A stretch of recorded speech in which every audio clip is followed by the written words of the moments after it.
Hello YouTube, j'espère que vous allez bien. Je vous retrouve aujourd'hui pour un haul vintage de tout ce que j'ai chiné ces derniers jours. C'est parti, on commence par cette pépite-ci, en sachant que tout ou quasi tout va partir sur Vinted. Si ça ne part pas sur Vinted, je vous le dirai si je me le garde pour moi.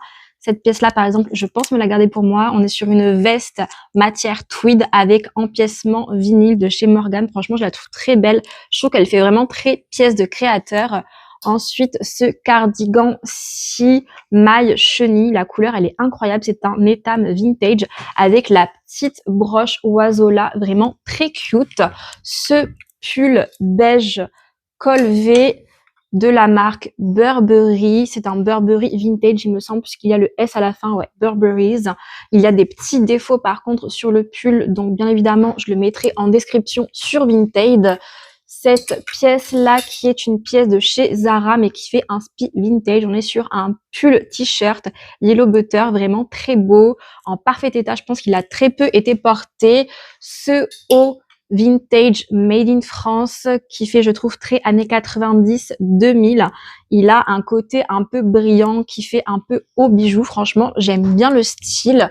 Ensuite, on part sur un pull tricoté main moucheté, bien chaud pour l'hiver. La couleur est vraiment sympa pour apporter une petite touche de couleur à nos vêtements assez tristes, je trouve, en matière de couleurs en hiver. Franchement, je me demande toujours pourquoi en hiver, on a des couleurs assez sobres et pourquoi on met pas des couleurs un peu plus peps.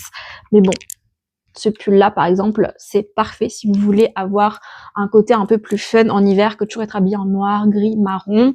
Ensuite, ce pull vintage, très mignon, pareil au niveau des couleurs. En fait, je trouve que avant, au niveau des pièces, des pulls, des mailles, les couleurs étaient vachement plus fun, vachement plus peps. Et maintenant, je trouve que c'est un peu genre en mode, en été, tu peux avoir des couleurs fun, peps et colorées, en mode bonne humeur. Et l'hiver, c'est vraiment des couleurs genre gris, marron, noir, rouge bordeaux. Enfin, franchement, c'est pas des couleurs très fun en vrai.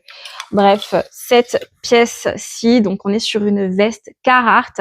Elle fait un spi, je trouve, militaire army de par les couleurs. On est sur des motifs fleurs. Franchement, elle est très belle.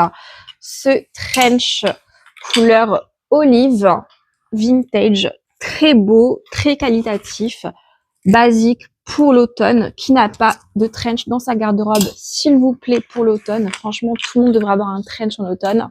Ensuite, ce manteau-ci marine en laine, il est trop beau. Je me tâte à le garder pour moi. En vrai, je l'ai pas essayé, donc à voir. Avec le col marron. En fait, j'adore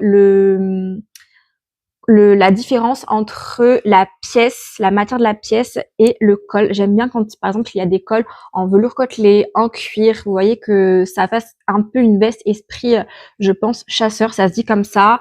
Avec l'intérieur motif écossais. Franchement, j'adore. Elle est vraiment très, très belle et elle est assez lourde, donc très qualitatif. Ce manteau en fourrure, si hyper doux, enfin fausse fourrure bien sûr, hyper doux, je l'aime trop, c'est un vintage. Franchement, je vous le montre porter parce que je pense que je me le garde pour moi. À la base, je voulais le vendre sur Vinted et en vrai, en l'essayant, je me suis dit mais en fait, il est juste trop beau. La coupe, elle est trop belle et en général, quand je prends des manteaux en fourrure, ils sont toujours trop grands et celui-ci, je trouve qu'il est parfait. La couleur, vraiment, le vert là, comme ça, c'est trop trop beau. Dites-moi ce que vous en pensez, mais moi j'aime beaucoup, donc je pense que je me le garde pour moi. Ensuite, on part sur une autre pièce, donc un blazer. La couleur, elle est trop belle. Il est 100% laine, blazer basique avec épaulettes. Une veste en daim chocolat, très mignonne, très belle. Le daim, c'est à la mode cet automne. La couleur chocolat, pareil, c'est à la mode. Autre veste en daim, cette fois-ci dans les beiges. Cette pièce-ci, très sympa, petit basique. Ensuite, on part sur le cuir. Cette veste en cuir-ci, alors c'est pas Madea puisque c'est assez slimé. C'est une coupe assez slim fit. Mon portant fait que partir, c'est un enfer. Mais je me dis que ça peut plaire à certaines personnes, puisque en vrai, moi, je mets des coupes oversize, mais tout le monde ne met pas des coupes oversize. La couleur, elle est super belle. On est sur un vert un peu vert sapin, je dirais. C'est une mango. Elle est en parfait état. Une doudoune. Hop, une doudoune pour l'hiver. Ah là là, mais c'est un enfer. Non, mais franchement, j'en peux plus de ce portant. En fait, c'est pas le portant le problème. Le problème, c'est qu'il y a trop de vêtements, meuf. Là, ça y est, genre, mon portant, il subit. En plus, comme c'est des grosses pièces, donc cette doudoune basique de la marque Tommy Hilfiger. Je n'arrive jamais à prononcer cette marque. Franchement, elle est trop dure à dire. C'est comme le shampoing Head and Shoulders. Au début, j'arrivais jamais à le dire. Donc voilà, petit basique. Elle a l'air hyper confortable. Elle est très, vous voyez, un peu matière, un style couette. Les couettes où on a envie de rester toute la journée. Pareil. Vraiment petite pépite pour l'hiver. Franchement, vous aurez pas froid avec cette pièce, c'est sûr. Ensuite, on repart sur les cuirs. J'ai trouvé cette pièce-ci qui est super lourde. C'est un double XL en cuir véritable avec les détails vraiment partout sur le cuir. Franchement, très belle. Il y a le drapeau italien, donc je pense que c'est sûrement un cuir italien. En tout cas, elle fait très, je trouve, inspi des maisons de luxe italiennes, parce que je trouve que les maisons de luxe italiennes aiment bien le côté un peu voyant. Donc, je me dis que le côté un peu cuir travaillé comme ça fait très italien. Je sais pas ce que vous en pensez, vous.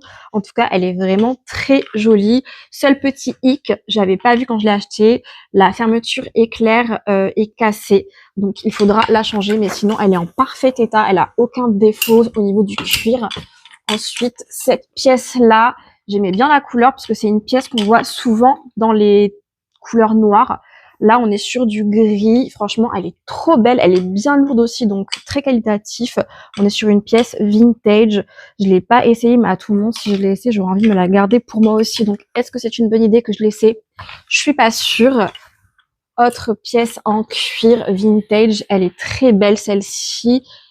En marron avec les manches bien bouffantes. Elle fait très années, je dirais 80-90. En fait, il y a des détails sur les manches qui me font penser un peu à des plumes d'oiseaux. Je sais pas si vous verrez bien à la caméra. Je vous la montre retournée, je pense que ce sera mieux. Je sais pas si vous pensez comme moi ou pas, mais ouais, ça me fait penser à des plumes d'oiseaux. Le col arrondi qui fait un spi col Claudine. Petite merveille. Je trouve qu'elle est assez originale par rapport au cuir qu'on a l'habitude de voir. Dernière pièce en cuir, franchement, les bras, ils sont PLS, les pièces sont trop lourdes. En fait, ce qu'il y a de bien avec le vintage, c'est que c'est des matières qui sont assez qualitatives. Après, tout dépend de l'époque. Parce que je crois qu'à partir des années 60-70, on était sur des matières un peu moins naturelles. On a commencé à développer des matières plus synthétiques pour avoir justement pas le côté froissé, puisque dans les matières synthétiques, en fait, on ne retrouve pas le côté froissé. On prend moins soin des vêtements, on est plus sur la surconsommation. Donc voilà, tout dépend de l'époque. Mais en tout cas, dans les pièces en cuir vintage, c'est qualitatif, mais c'est lourd. Je me dis, à l'époque, les gens, quand même, ils devaient avoir mal au dos, aux épaules, à force de porter des pièces lourdes sur eux. Bref, dernière pièce en cuir, donc celle-ci, qui fait, je trouve, années 90, je dirais, puisque ça me fait un peu penser au pull que mettait mon père au niveau des couleurs et des motifs.